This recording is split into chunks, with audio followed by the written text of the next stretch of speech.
right. I said I wasn't going to do this again, and I may live to regret it. But I'm going to go for it. I'm going to do another, I'm going to make another pass at covering what I tried to cover in my video that I recorded and since deleted on the subject of Dune and what I saw as the, well, if not a flaw, then something that I find deeply unsatisfactory and unsatisfying about um, the way that Dune, the series, shifts into Dune Messiah, um, and the way that uh, Denis Villeneuve in Dune 2 has to, because he's wanting to be true to Frank Herbert's initial vision, the way that he has to sort of uh, indicate the territory into which we're heading, which is to say, we don't we're not allowed to see to delight in seeing Paul Atreides become Muad'Dib. We're not allowed to cathartically bask in his triumph. Uh, you know, at having completed the hero's journey, the monomyth, that having become Muad'Dib, become the the Kwisatz Haderach, or however you say it, um, because it has to be immediately telegraphed that he's actually just a tyrant and a dud, and he's going to be responsible for the Freeman going all across the universe and launching this jihad that ends up uh, killing billions of people.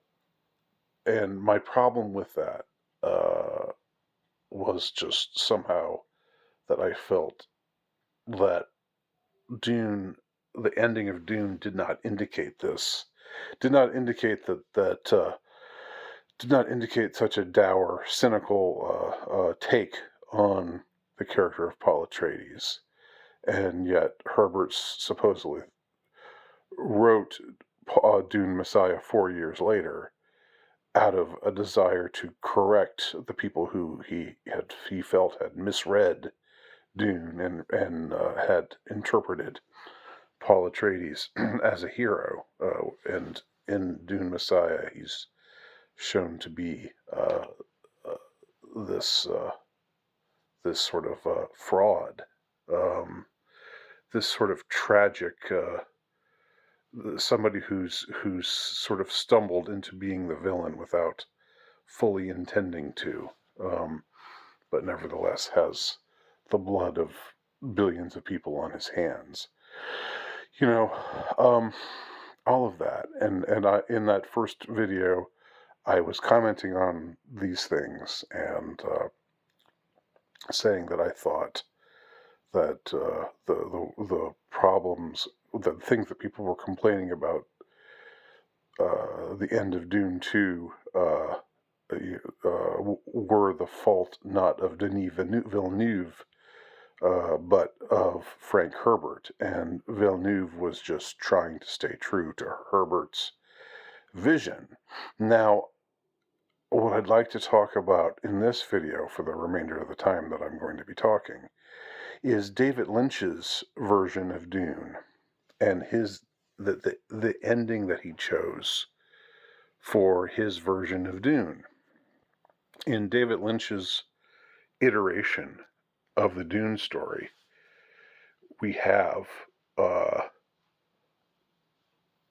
Paul Atreides, you know, going through everything that he goes through, uh, seeing his father get betrayed and murdered by the Emperor and by the evil Harkonnens, the evil and depraved Harkonnens, and he's forced into exile. And meets up with the Fremen, and amongst the Fremen, he grows into a man, uh, after taking part in the spice agonies, he rises with his eyes now bright blue, and says, "The sleeper is awakened," and he becomes this unironic savior, this unironic uh, hero, and he leads the Fremen to victory, vanquishes the Harkonnens, kills Feyd-Rautha, played by Sting, in that original version. Who I didn't, I much preferred Austin Butler's take on Feyd-Rautha than Sting's, but nevertheless, he does all of this, and then how does David Lynch choose to end the movie, the 1984 version of Dune?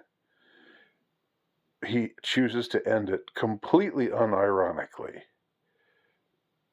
At the end of David Lynch's Dune, and I will uh, append a link to the final scene so that you can see for yourself if you haven't already seen it.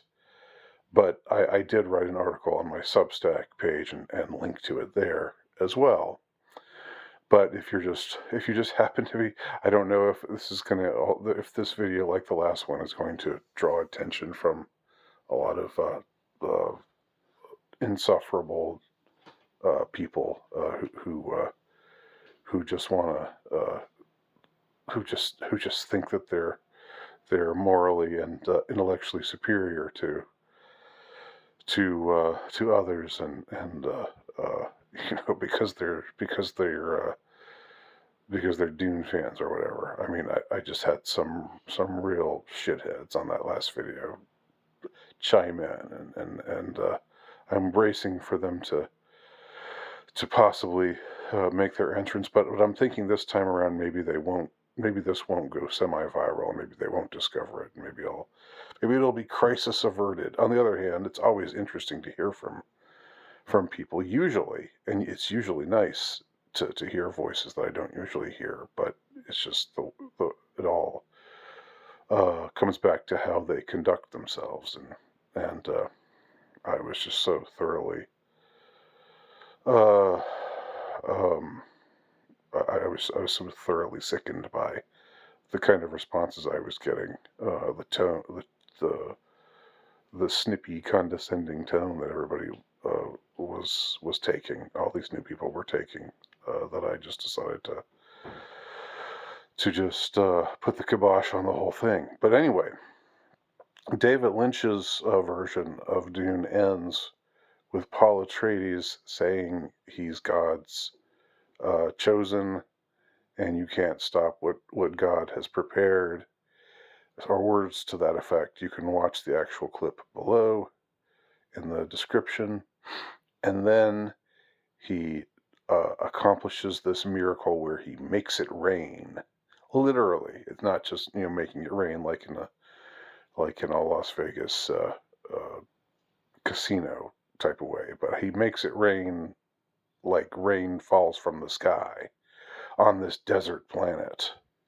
It's this miracle that takes place, that there's no accounting for it meteorologically. It's all because he accomplishes it, because he is the Messiah, and it's a miracle that he has succeeded at bringing about. And so it's an unambiguously happy ending. It's an unambiguously unironic uh, ending, which tells us that Paul Atreides has grown into his own and has become Modib, the savior of the Fremen people. And I would also like to add that when this movie was made, even though it was a commercial and critical flop at the time, when this movie was made, Frank Herbert was still around. He was still with us. on this earth. And he was a big fan of Lynch. And he thought that David Lynch's movie was pretty darn good. And I find that pretty interesting. Isn't that interesting? Since Herbert had this bug up his you know what in the 60s because he thought people were misinterpreting his novel, so he had to uh, he had to piss in everybody's cornflakes with Dune Messiah, saying, "No, he's not that great. Don't ever follow charismatic leaders. They're just tyrants in disguise." He did that in the 60s, and yet in 1984, I don't know whether David Lynch just charismatically won him over or something. I'm not sure what the deal was. I'm not sure how it happened, but Lynch had his movie end in a totally different way than I mean he had it end on this scene that was completely uh, um, out of step with what Herbert claimed was all along the reality that Paul Atreides was not the true savior. Blah blah blah. Instead, he Lynch has this optimistic, happy ending where he is the savior, where Aaliyah affirms he is the Kwisatz Haderach, and Herbert liked it. What? Somebody riddle me that. One of you really big brain Dune fans, riddle me that. How did that happen? Huh? Come on, tell me. I'm waiting. Please, I'm all ears.